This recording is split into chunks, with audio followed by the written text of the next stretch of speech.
Dicken Bettinger. I love his name almost as much as I love him himself. Dicken is our guest on the Alter Your Health podcast this week, your source of information and inspiration to promote the holistic transformation of your health and the health of our planet.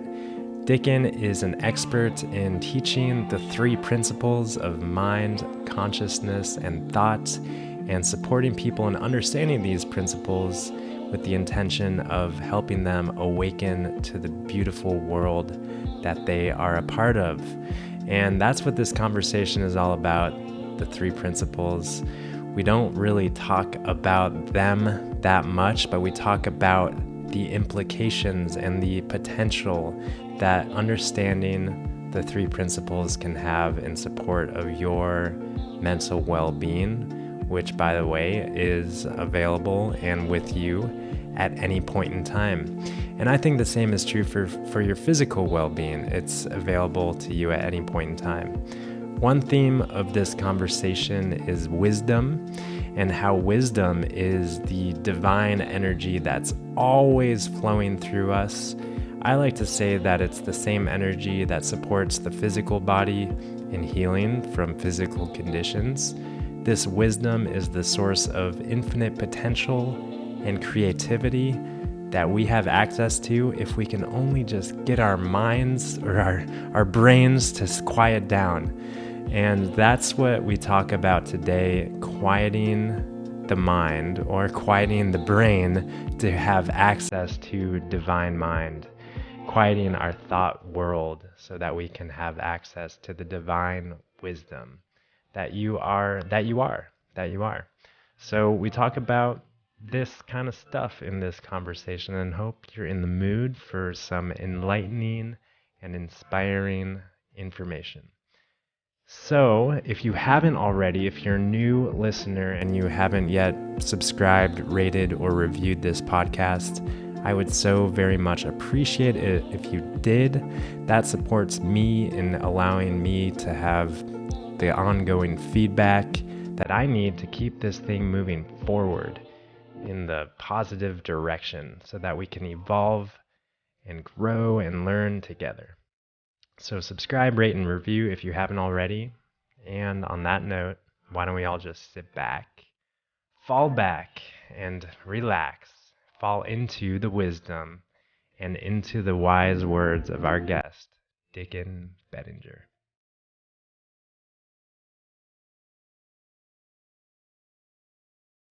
Well, Dicken, thank you so much for being willing to be a guest on the Alter Your Health podcast. Welcome. It's great to be here, Benjamin. Yeah, I was first introduced to you in person just a couple months ago, and I really resonated with your message, your energy, kind of everything that you bring into the world. And one question that I maybe could, we could lead off this conversation with, I was wondering what you do. The question, what do you do? And I know I don't really like that question, but I'm curious what your answer would be if you were to explain what you do to like a third grader. Well, fortunately, I love what I do, so I don't mind talking about it at all. I sort of pinch myself to a third grader. What I do is help wake people up to their well-being. I help people enjoy going through the ups and downs in life more. I help people use their minds more wisely. I help people find their way to more feelings of love and understanding. That's what I do. I'm a retired psychologist. I've my whole career. I mean, I say I'm retired. It's pretty funny. I've retired my license. I'm working probably harder than I ever have been. But my whole career has been focused on psychological well-being. And rather than on what's wrong with people. And I find it much more helpful to help people access their own well-being. So that's what I do. All I right. get to travel all over the United States and all over Europe and give seminars in psychological and spiritual well-being. So that's why I say I don't mind talking about. Well, that's exactly what we're talking about. So I'm glad you don't mind talking about it. Yeah, it's amazing to me how many people there are in the world who don't have a direct, well, we all have this direct connection to our well-being, and I think that's very well understood for the most part intellectually by most people. Yeah. And experientially, I think that there is an increasing number of people feeling disconnected. I mean, based on statistics around mental illnesses and increasing rates of depression and suicide and, Mhm. you know, lack of fulfillment in life. Why do you think that is? Two things. I don't think most people have a very good idea where their feelings come from. And I don't think people have a very good sense of their connection to a deeper intelligence that can really help them in every aspect of their life. And so those two things, if people haven't been taught about those two things, it's just sort of hit or miss whether people find their own innate well-being easily. It's a little bit like if you give somebody a computer who's never seen one, it's hit or miss how well they're going to be able to use it. Mm. It sure was that way for me when I first started using computers. So it's like, Yeah. And it's here hit we or miss. and here we are with this big computer in our skulls. And is that what you're kind of referring to? Is this computer that is our brain and our, the humanity of our brain? Well, uh, I like to think more than brain. Yeah, well, Yeah, of course. I like to think that our mind is what runs our brain, and that the brain is a computer. But like any tool, it can be used wisely or unwisely. Hmm. And but this misunderstanding I was talking to you about that causes so much psychological suffering. If people don't know where their feelings come from, what that means is they attribute their feeling to something in the world that's not really responsible for creating that feeling. Hmm. So if people feel stressed, they attribute it to their circumstance. If people feel angry, they'll blame another person for why they feel that way. If people feel good, they'll blame it on the weather or on someone else making them feel that way. And uh, if we walk around with a misunderstanding about where our feelings come from, we're going to feel like the world makes us feel lousy, and we're going to make it seem like there's something in the world that if I find and can hold on to, it'll make me happy. Well, I mean, I can really understand and appreciate that just based on the fact that, I want to be happy, so I want to create, or there's part of me that wants to create a world that reflects happiness back my way, whether it's through work, through relationships, through all sorts of things, pretty artwork, pretty house, Mhm. car, all these things that I interact with every day. I want to create something that reflects happiness back at me. But but where do I mean, you've got you, so where does the happiness come from? I like talking about innate well-being, which means innate means it's inborn. It's built into every single human being already. Every human being already has perfect well-being inside of them. Where we run into trouble is an understanding about the role thought plays in our life. Thought is such a beautiful gift, Benjamin. It's such a beautiful gift that we're given when we're born so that we can have experiences in life. That's a power, that it's a creative power. So whatever thought is created in me, I'm going to experience like anybody else. That's true for everybody.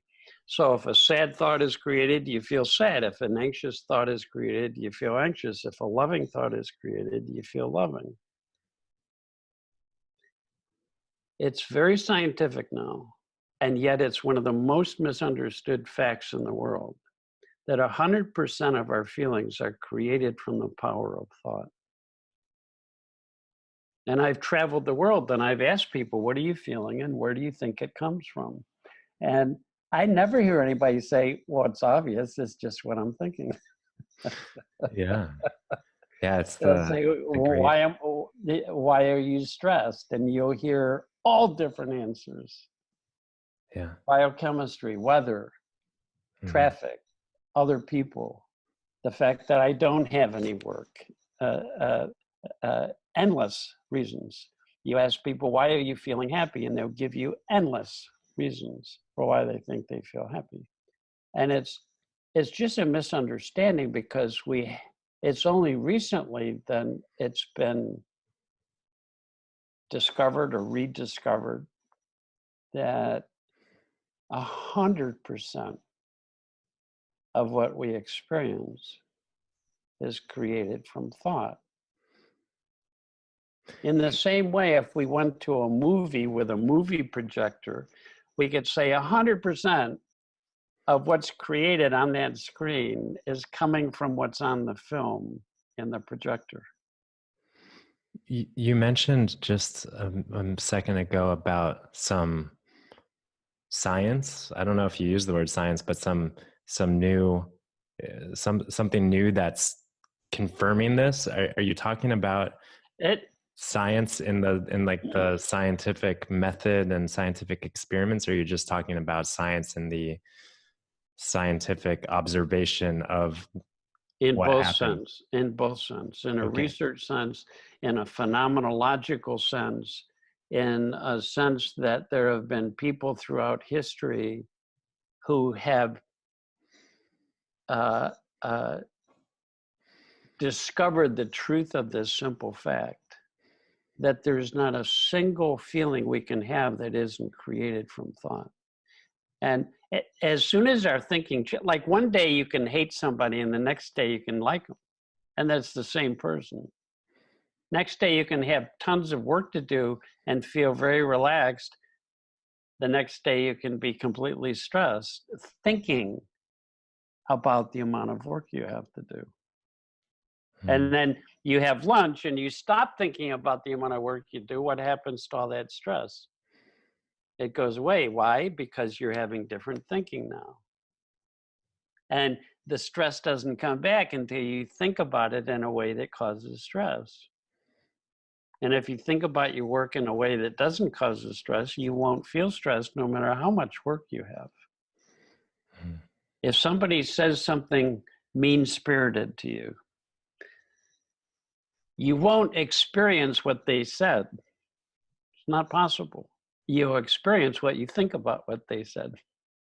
So you have 10 people, all get the same insult. One person laughs, one person cries, one person's afraid, one person has compassion, right? Depending on how they think. Now, it's not good or bad or right or wrong. It's just how human beings operate. So this can be verified. It's been verified through research studies. They did 500 research studies on the misunderstanding in psychology that adverse situations cause people stress. So they studied people in horrible circumstances, right? A tornado destroys your neighborhood and kills people in the process.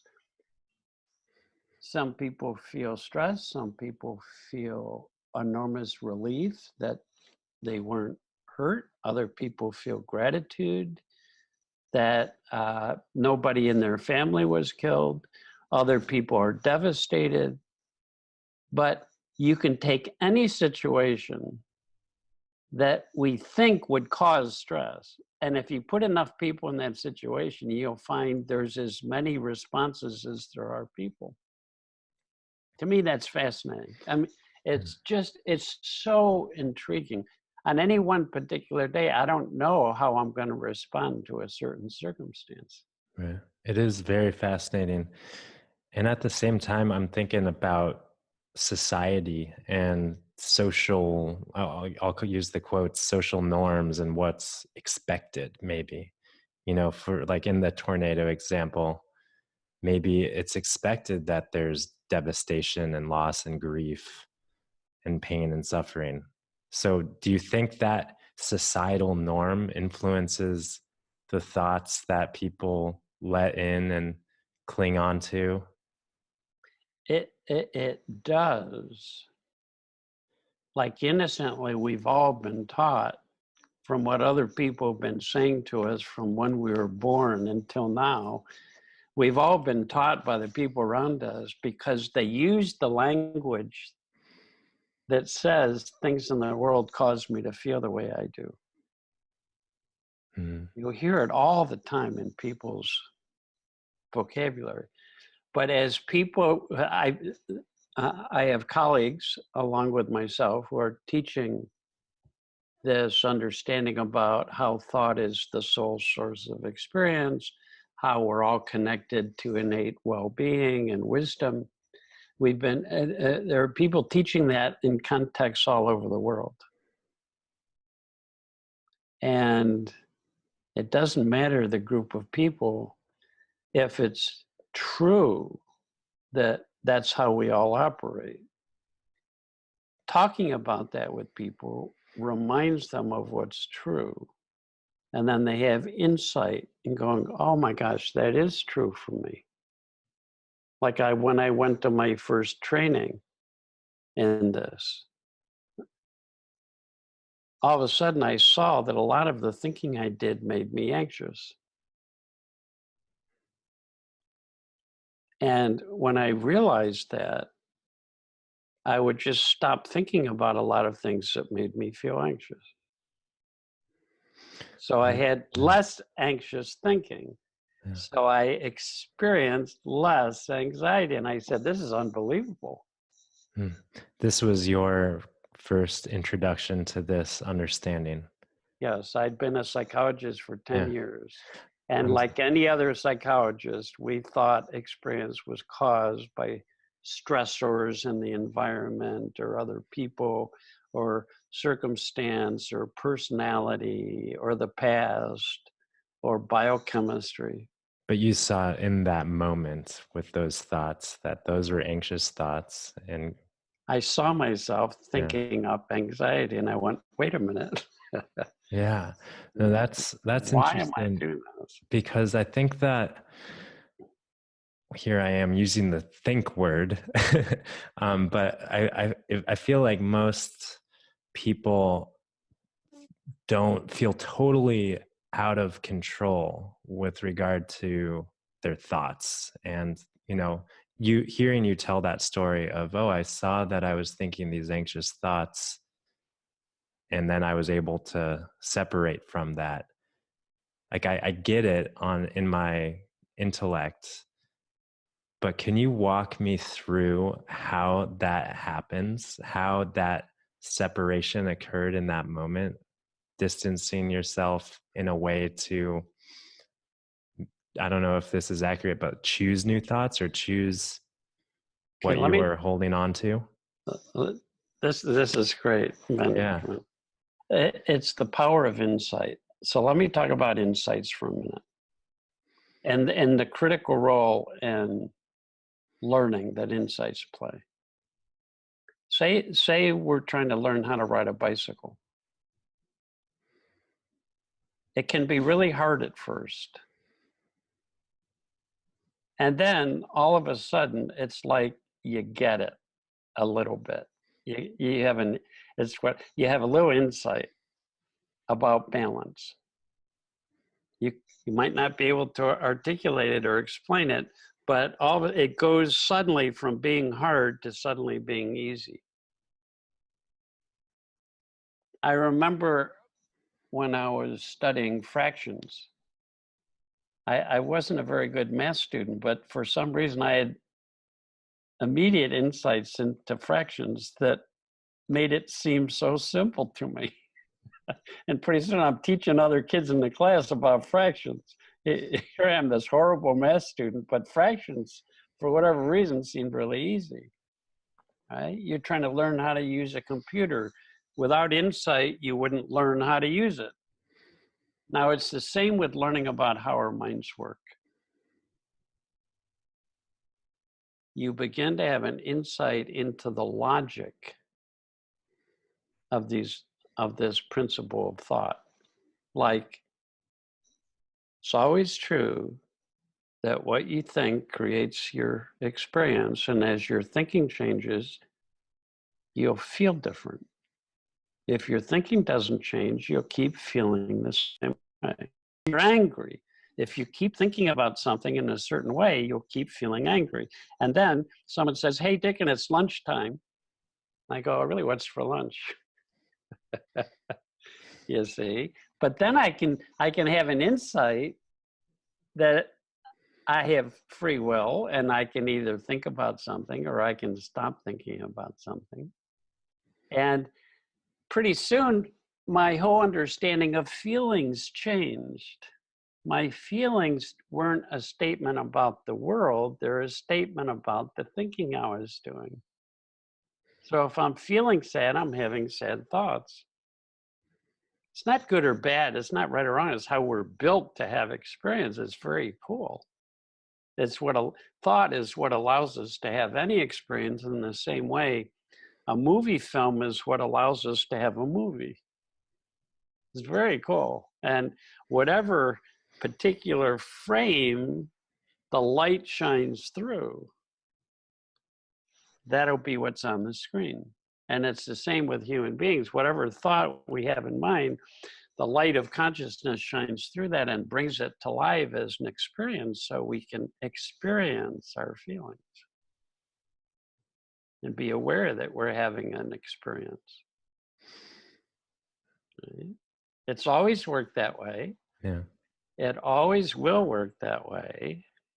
And when we understand that, it helps us because we keep catching ourselves using our thinking in a way that creates stress or tension or upset. And we begin to let go of more and more and more of that thinking. So we have less and less thinking on our minds. Right? Now, here's the deal. As soon as we have less thinking on our mind, it's built into us to start feeling better. And when we feel better, we have more common sense and are better able to deal with problems and situations.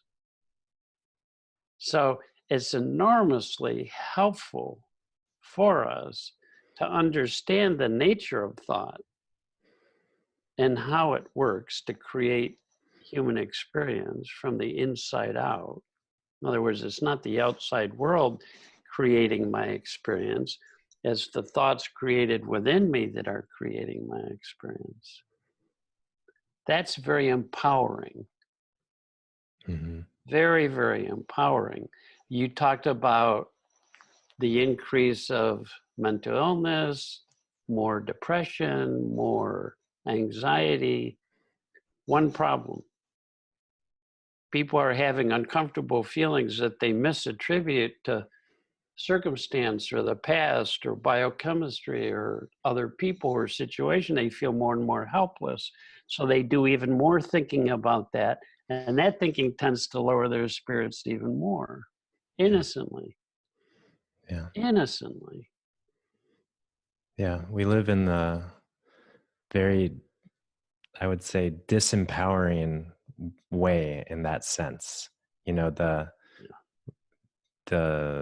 role of, we'll call them medical professionals or mental health professionals, takes in the conventional traditional setting, takes the power outside of the individual to label and say this or that, and we need to tweak this and fix this. But what I'm hearing you say, and what I've always really resonated with personally in the terms of our mental health and mental well-being, as well as our physical health and physical well-being, is that we are always connected to this healing force that has our backs. We are being lifted up. Our natural state is health and heal and well-being.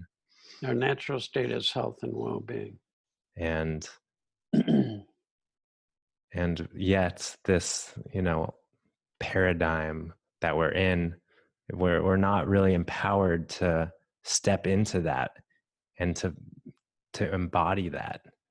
This we is a are new, being, so through your work and through these kind of things. But yeah, it's a new paradigm, this inside out paradigm, that life is created from the power that has the power to create.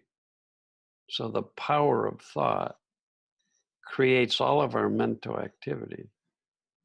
And whatever mental activity is created, we experience. And we can't not experience it. mm-hmm. So there's nothing wrong with having any experiences. I feel stress and upset, but boy, does it make a difference if I know where it's coming from. Mm-hmm. Mm-hmm. I mean, I no longer can say my wife annoys me or Mm-hmm. bothers me or frustrates me. But My thinking yeah. creates annoyance, bother, and frustration. My own thinking. So Now you can that's actually feel, very empowering yeah, because I'm a free thinker. and you are acknowledging the reality of the feeling in the moment. Yes. And you're just not labeling the cause as this or that or External. the other. Exactly. That's right. Yeah. That's right. It's very empowering. I mean, I still have these feelings like we all do. That's normal. That's being a human being. But boy, does it make a difference where you think it comes from. You have two people, just imagine for a minute, two people, and they're both feeling upset. And one knows that it's some thoughts they're having creating that feeling. And the other one thinks it's another person. What would the difference be between those two people? How would their experience of this feeling be different? One knows it's just their own thinking, and the other is sure that they're upset because of what this person has just said to them. Yeah. Well, if I was upset because of somebody else, then I would want to change somebody else, and I would want to That's right. change the world. I'd want to fight them. I'd want to bomb them. I'd want to annihilate them. That's right. That's right. I used to do so much thinking about other people because I thought they were making me feel this way. And then I had to try and analyze what they were doing and what I should do. And we can't, none of us can analyze our way to our innate well-being. The paradox is when we stop analyzing, when our thinking, personal thinking falls away, we have all kinds of presence and clarity. And for no reason, we start to feel better. And we get thinking that's more helpful, more common sense, more practical, more creative. Mm-hmm. Yeah. One thing that you talk about that I always appreciate is this exactly what you're talking about and pointing to now, which is this energy that's always coming through us, but we can be in a thought or not that can block it or resist it or, negate it. But this energy that's always coming through us that I also equate to the self-healing energy in the physical Yes. body. Yes. And you call it wisdom. And Yeah. could you describe or define wisdom in your terms? Wisdom is an intelligence behind life. It's a formless intelligence that breaks through into human consciousness to guide us toward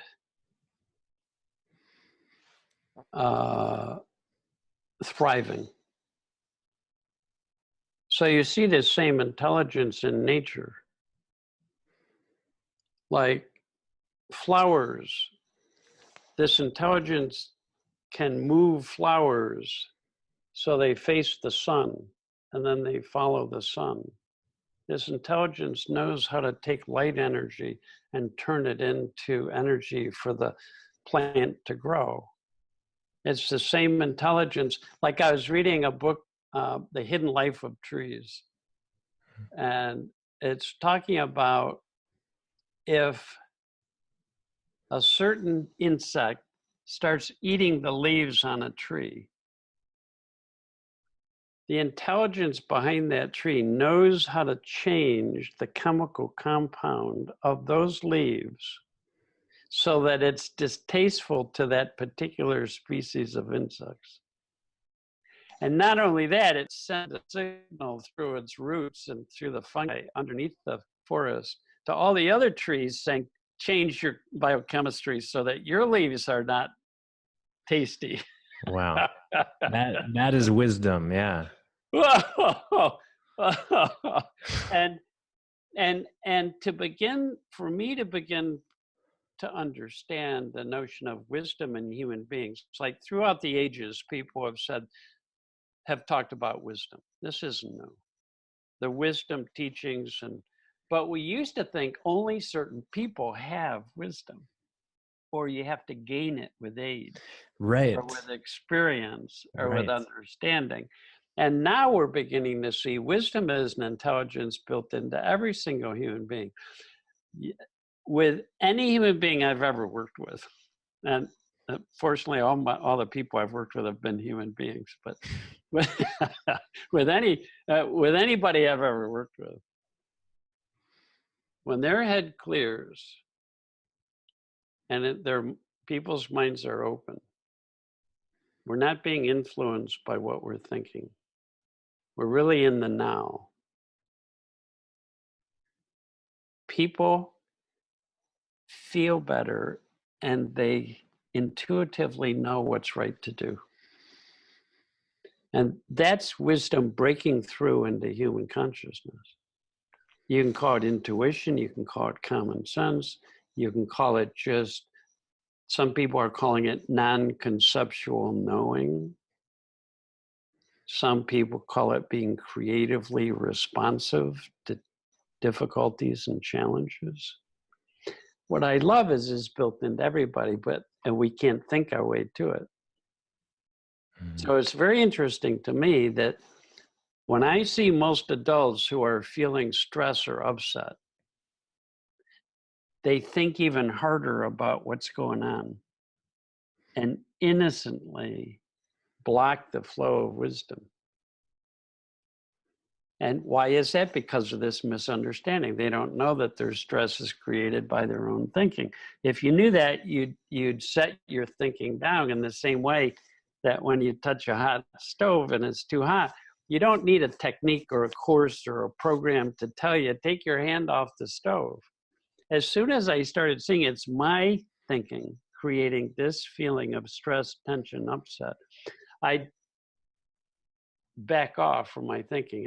It's called just falling into the now, just falling open. It's letting go of thought. And The paradox is when we let go of thought, this deeper knowing comes through us. Yeah, it really is a paradox.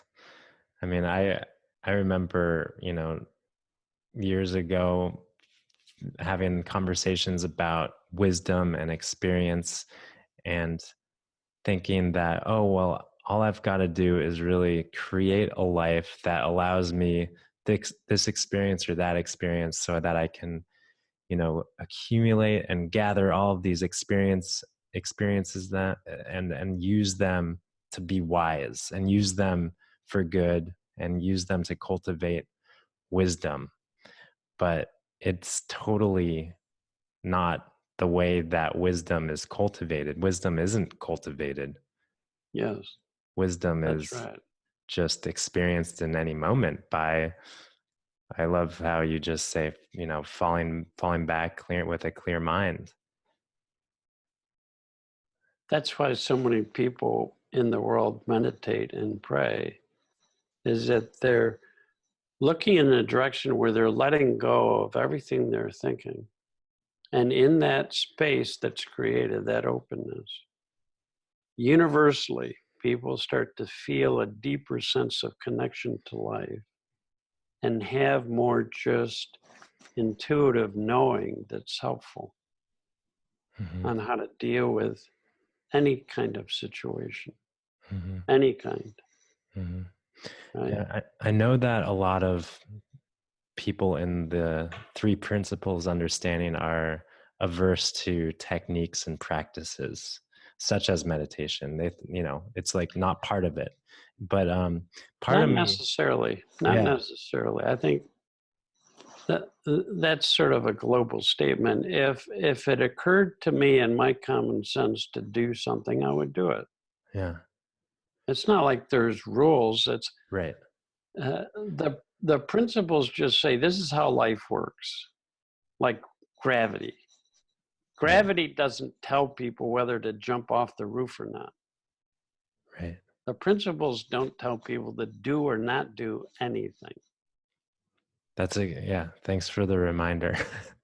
There's implications of the principles, like there's implications of gravity. Is once you understand gravity, you're not as inclined to jump off the roof of your house, Mm-hmm. right? Except if there's a snowdrift down there, like I did as a kid.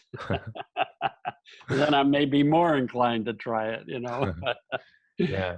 uh, But I was thinking recently about how there's more and more people, meditation and mindfulness is just this kind of booming thing that people are, bringing into prisons and schools yeah. um, and it is a tool and a resource. And, it's like a necessary, the way I see it, feel it and see it is that it's like in our crazy world, like there's gotta be something for people to just use or to just know, or like a tool for people to access who who might who might not have this understanding, like a tool to bring people into the present moment who might not. Yeah, Let's say we lived in a society where people walked around with hammers and would hit themselves on the head all the time and have horrible headaches, but no one had ever taught them about hammers. So if you walked up to any one of the people in that society, they're hitting themselves on the head, and you say, why are you in so much pain? And they say, well, there's a lot of bad weather today, or there's a lot of traffic, or there's a lot of, and you say, well, there must be some technique we can teach these people. And somebody says, no, they don't need a technique. They just need to understand where their pain is coming from. So you start saying to people, do you know why you have your headache? Look at what's in your hand. When you hit yourself with the hammer, that's where your pain is coming from. Now, it may sound funny, but that's the state of the nation. Mm-hmm. I've traveled the world and said, what about thought? And they go, what do you mean, what about thought? My brother is pissing me off. My neighbor is driving me crazy, right? My work is causing me stress. And you say, what about all that stressful thinking you're doing? What about all that angry thinking you're doing? What about all that judgmental thinking you're doing? The anxious thinking, what about that? And they go, oh, once they see that connection, they don't need a technique to set the hammer down. Right. Right? Totally. That's the thing that blew me away about this. This is the first thing as a psychologist I'd come across that wasn't based on having to use technique to gain well-being. You just had to understand the nature of thought. You had to understand that you were connected to a deeper intelligence, that when our mind is free of our personal thinking, that intelligence brings us well-being automatically and naturally. Mm-hmm. Would you say that meditation or a practice or a technique is one way of setting down the hammer, but it's not the only way? Or okay, sorry, I'll give my own case. Yeah. Before coming across these principles, I didn't understand I truly didn't understand that all of my feelings were created from thought. No one had ever even suggested that. No one had said 100%. People had said sometimes, a little bit, maybe, one of the reasons, one of the causes. Right? You look into causes of human experience and there'll be as many causes as there are people writing about it. Right? And I studied with some of the best meditation teachers, and I was meditating 4 hours a day when I came across these principles. Because I thought I had to do something to develop a meditative state.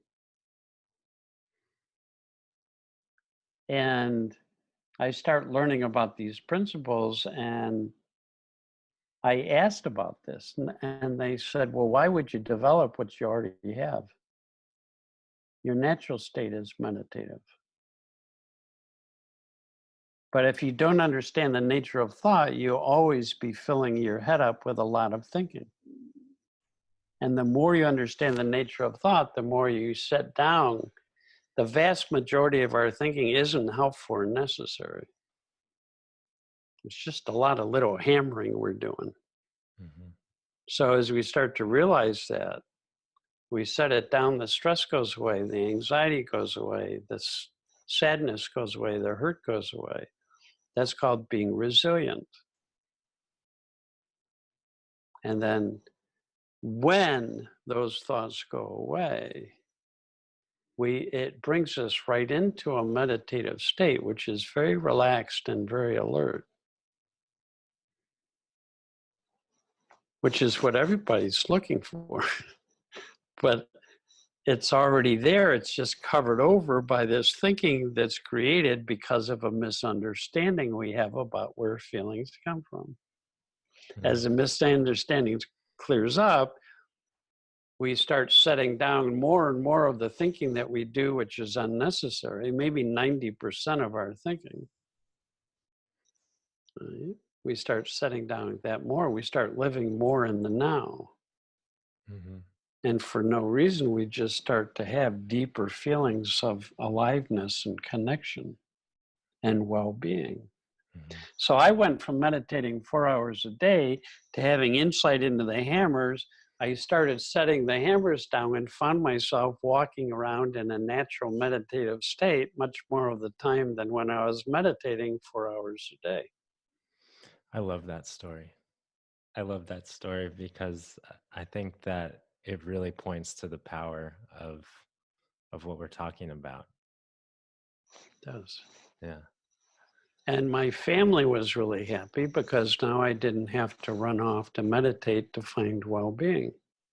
Yeah. I could be sitting with them, fall out of my personal thinking, rest in the now, This wisdom fills me up with feelings that connect and thinking that's helpful. Mm-hmm.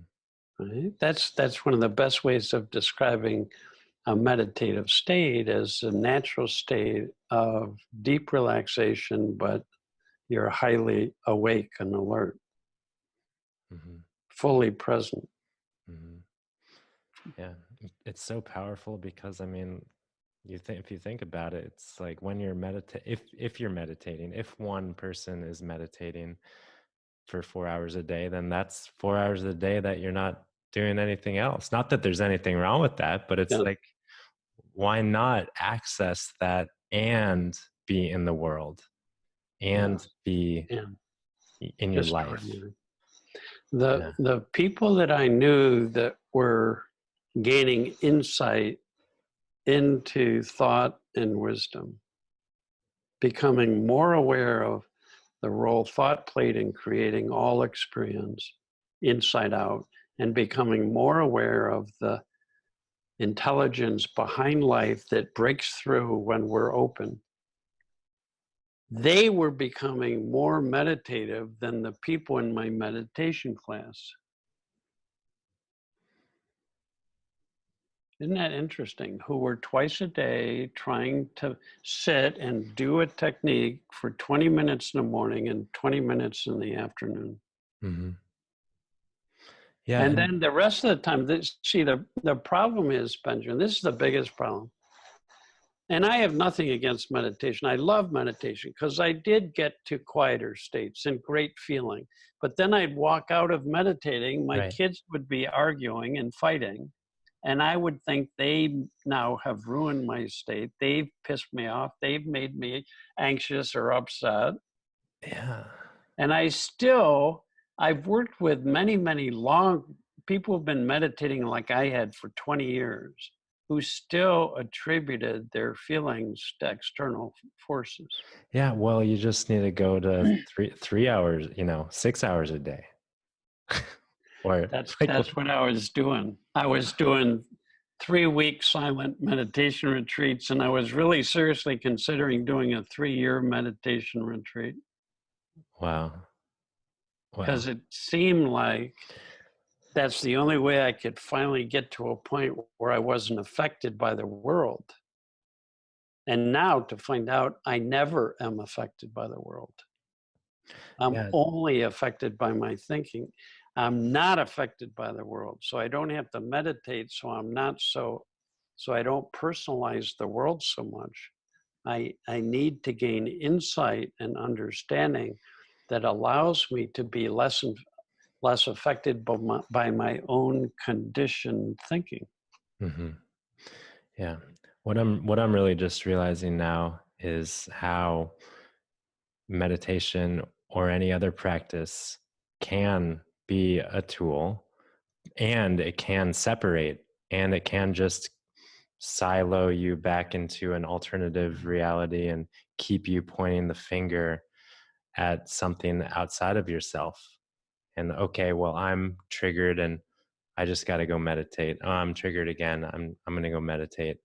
And it just maintains this, or it Well, can.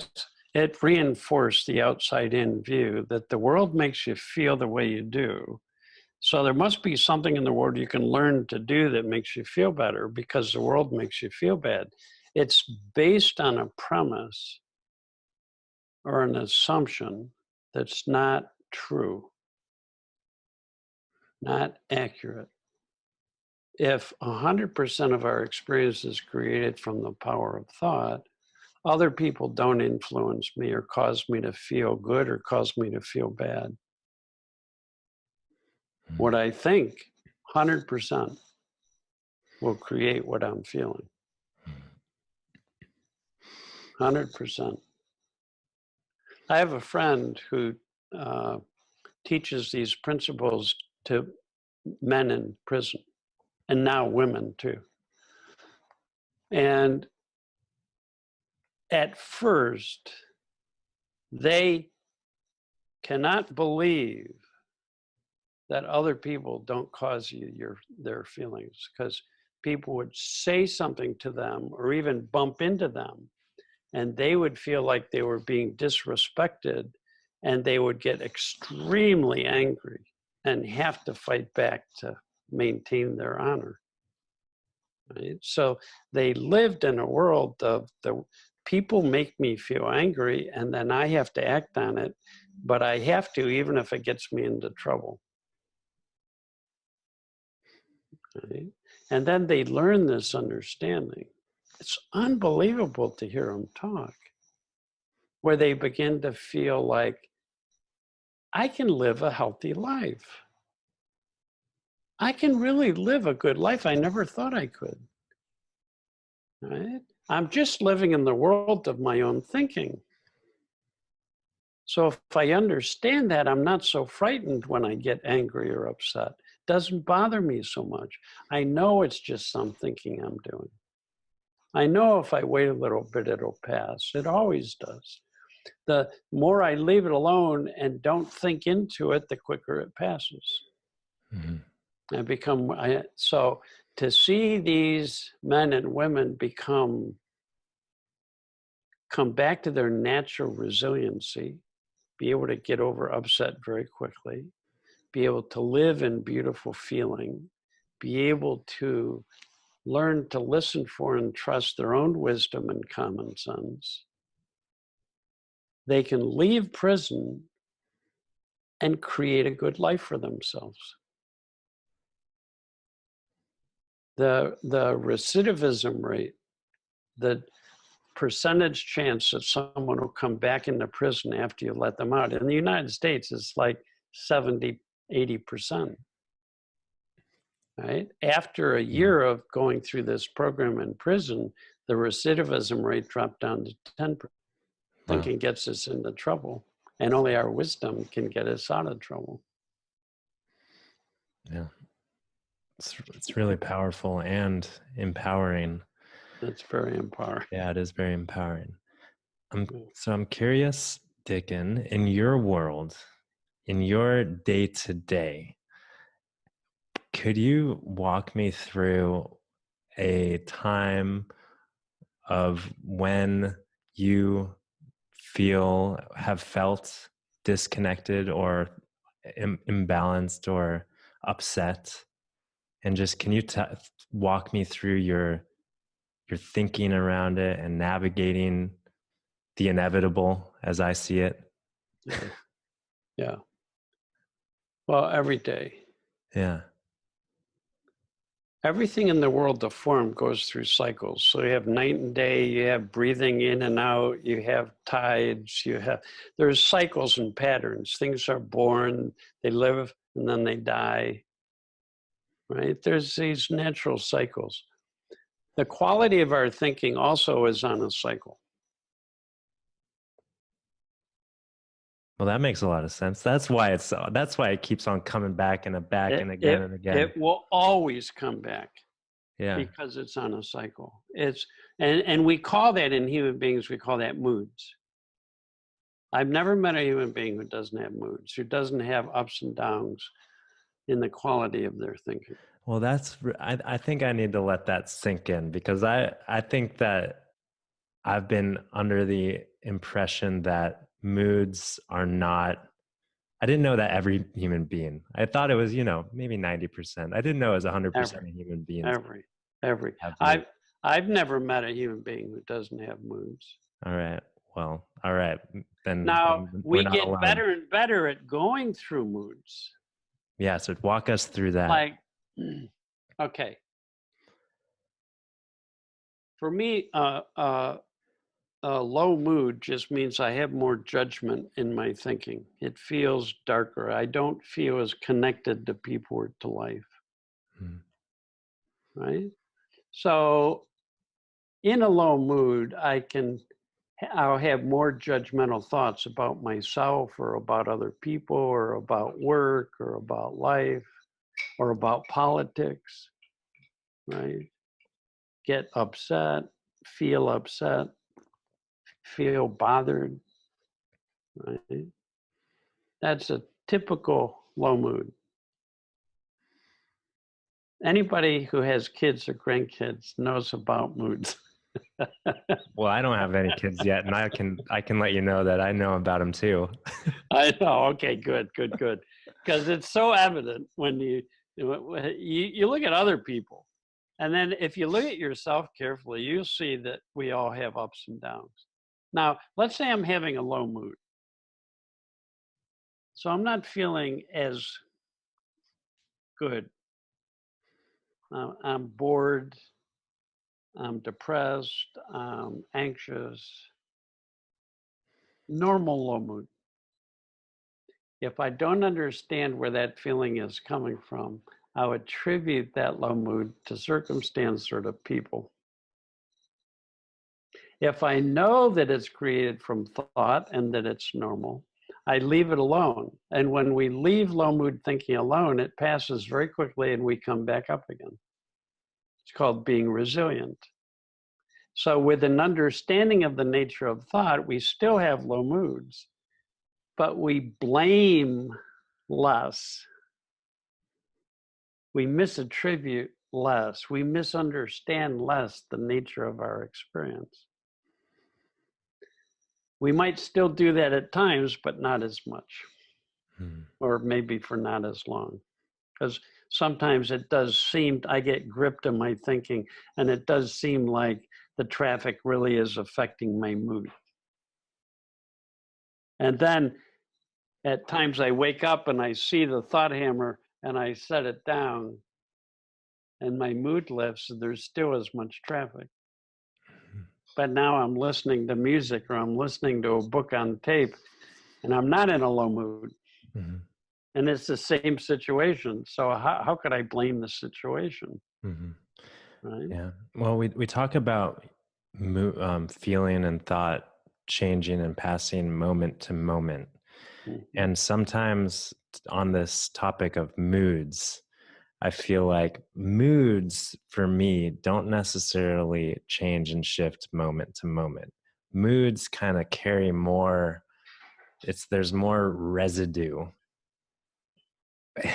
in my experience. It's there, I can have like a mood hangover and like, oh, I was in a bad, negative thought pattern and negative mood, and it lifts, but it's not an instantaneous lift. It's kind of like, all right, the sun's coming back out. Is that natural? Or yeah, that's a really good question. Really good question.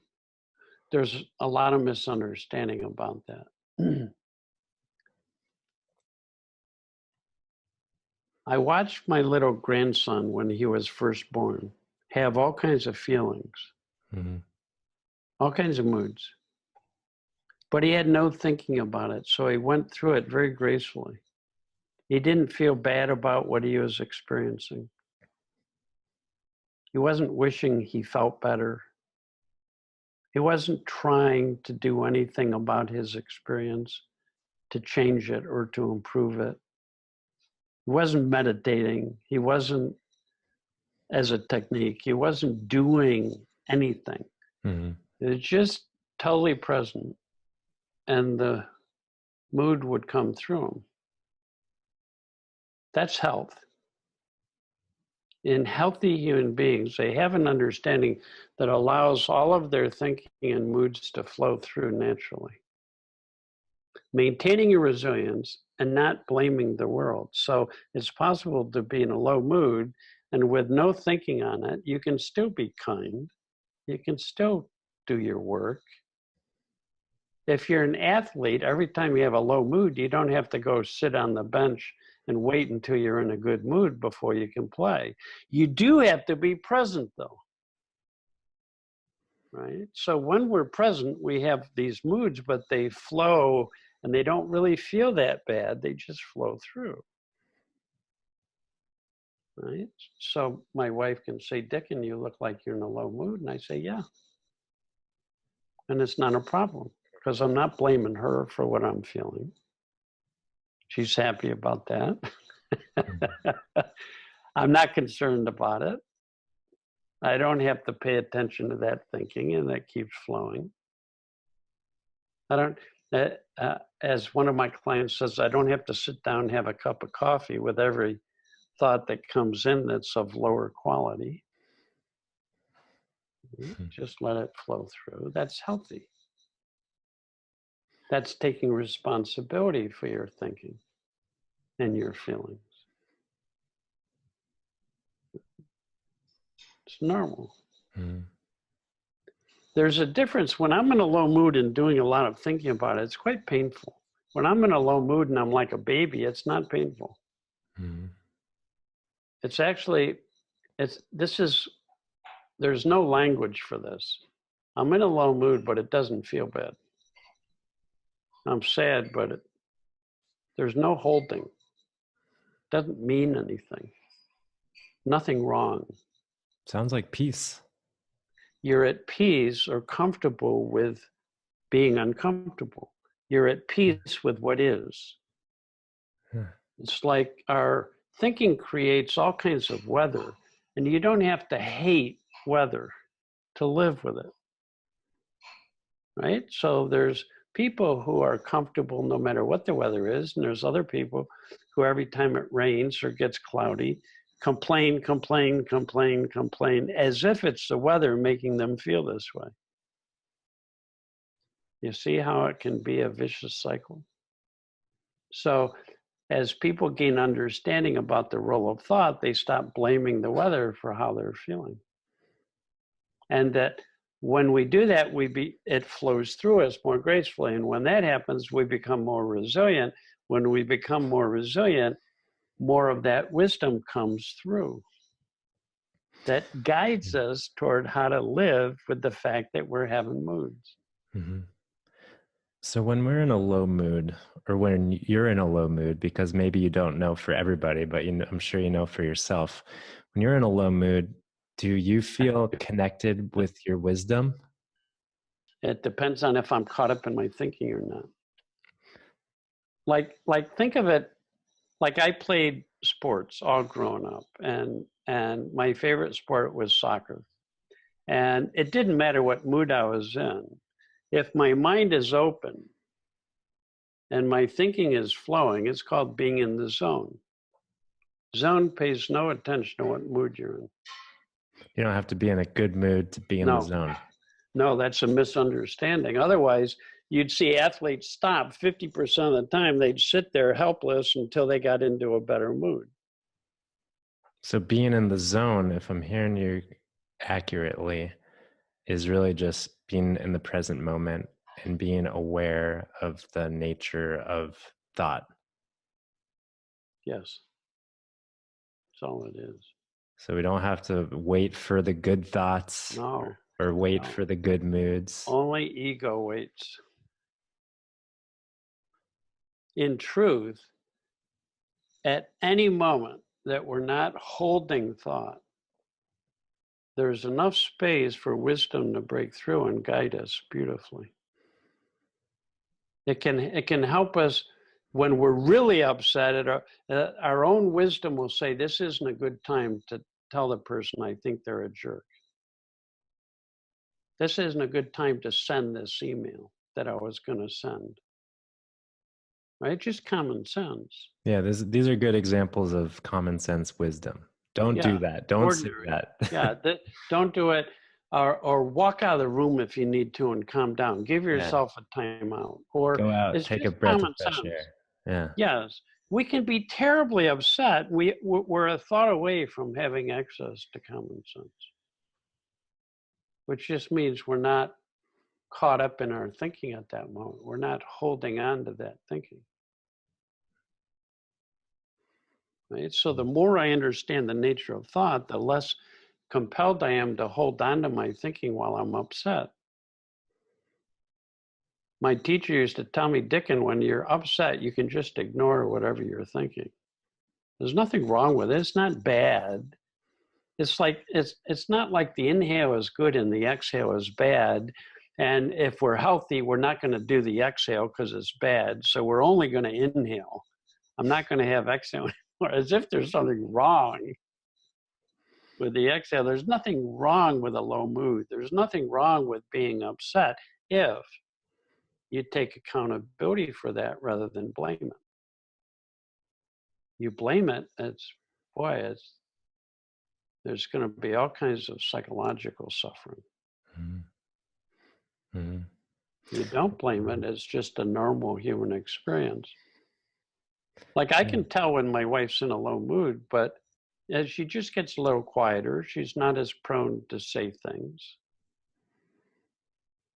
If she does say something, I know it's going to be a little judgmental, because you take any human being on this planet, if they open their mouth while they're in low moods, it's going to have more judgment in it.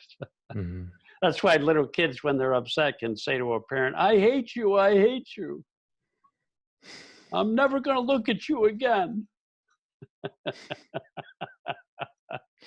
And if we understand the nature of it, we don't take it personally. We go, okay. Yeah. It's really hitting me now, just the power or the potential power of the collective operating in understanding, as we kind of talked about pointing fingers at causing problems and fighting. Yes. And it's like, wow, if, as people hang on to this understanding and allow this understanding to move them, I can really see the peace that ripples out from it. It's unbelievable. Yeah. When I learned this, my daughter was almost 14. My son was almost 9. And I still had low moods after I learned this, but I had a different understanding. And most of the time, not all the time, because I didn't always see it, but most of the time when I was in a low mood, I could tell by my feeling. And I wasn't as prone to try and parent then. Or I had enough common sense to parent in a way it didn't make things worse. My wife and I used to call that minimizing the damage. Damage control. Damage control. It was damage control, definitely. Say some things, but don't stay with it in a way that makes things worse. Yeah. And it eliminated fights and arguments, because it takes two to have an argument. And if one person doesn't do it, it's not an argument. Mm-hmm. And then we would have great discussions when we were in a really good place. And we could creatively solve any problem together, right? When we're both in a good place. You get both of us in a low mood trying to do that, it didn't work out very well. You get both in a low mood using our common sense, we would find ways of being in the world and being in our family that didn't make things worse just because we were having a low mood. Yeah. Yeah. It's like in our conversation, we've really obviously we've scratched the surface of the understanding and the potential for how the understanding can impact every nook and cranny of your everyday life. Yeah, it's just endless. And I wish we could have some more time to dive into some of these, examples of how an understanding like this can support navigating day-to-day living. And maybe that's episode 2, maybe that's the next round, because I think there's just so much potential for implementing. And I don't even like using the word implementing, but just embodying this. It's an understanding that has some pretty common sense implications, right, that are helpful. Well, are there any favorite resources that you have to point in, beginners to for reading or listening? Or the first person I heard this from was a man named Sydney Banks. And there's on Amazon, they have maybe 5 of his books and some CDs or digital downloads you can get. Very interesting man.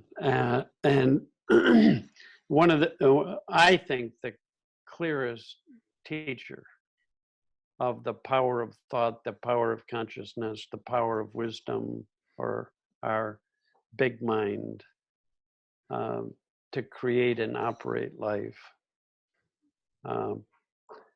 So he has some stories that teach these principles.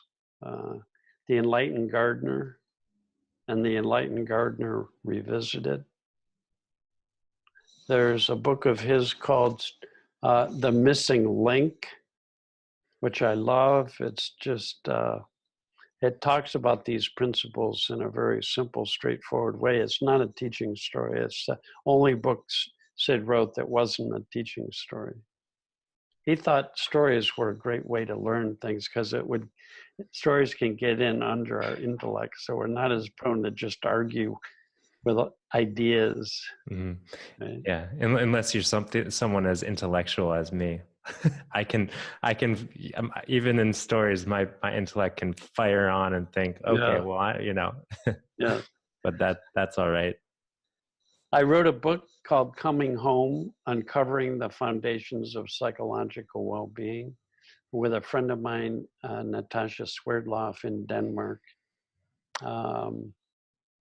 I tried to, for some people, make Sid's teaching a little more accessible. Yeah, I think you've succeeded in doing that. I mean, I obviously didn't know Sid, but I know that your teaching is accessible, and then thank you. Yeah. There's lots of resources. If you, I would recommend one website is 3pgc.org, and they have a lot of resources. And